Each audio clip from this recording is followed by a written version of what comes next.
তোরা করলে নীলে খেলা আমরা করলেই দোষ, হ্যাঁ? শরীরে যদি আমাকে সারাকে পাগল করে তো দেশে তো মেয়ে দর্শন হইবই, কিন্তু তার কোনো দোষ নাই। আমার আইডিতে ঘুরে আসেন, দেখে আসেন, এর নিয়ে একটা ভিডিও ছাড়া আছে। তখন আমি বলছিলাম যে এই সেরি পুরা দুনিয়ার মানুষ পাগল করে নেব। এই দেখেন, একজন কন্টেন্ট ক্রিয়েটার ওর লগে ভিডিও করার লেগে পাগল হয়ে গেছে। মানে ওর ভিডিও ছাড়লেই ভাইরাল হয়েছে, চোখ টিপ মারছে, জিভ লেখা মর দিছে, ঠোঁট ব্যাকা করছে,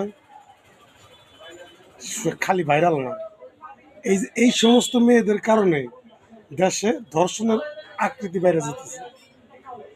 বুড়া মানুষ আমি ধর্ষণ করার চিন্তা ভাবনা করে, ওরা চিন্তা ভাবনা করে যে জীবনে কি করছি, এর একটার ভিতরে একটা বাড়ি বেড়ে যায়।